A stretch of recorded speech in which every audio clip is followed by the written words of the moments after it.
गरेको मा यहाँ 8,000 10,000 को कुरा गर्दै आजभन्दा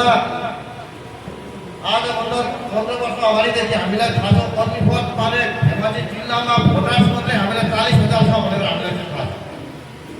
40,000 मान्छेमा हामी भन्छौँ जाति माथि भेटी अनि राजनीति अरे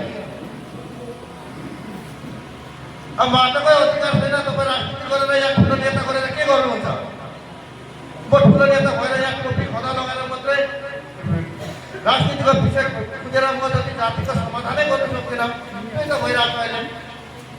अब यसरी अब सरकारको विरोधी के गभर्मेन्टको विरुद्ध के एउटा प्रतिवादी दल निकाल्नु भन्दाखेरि हाम्रो जनसङ्ख्या साधारणहरू हिँडेर आइपुगेन।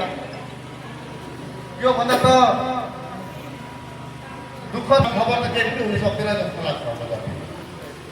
आज कसै राजनीतिक लिडरहरूले भनेको होला आक्सीले बोलाएको मिटिङमा त्यो आक्सीले बोलाएको सभा समितिमा तिमीहरू गयो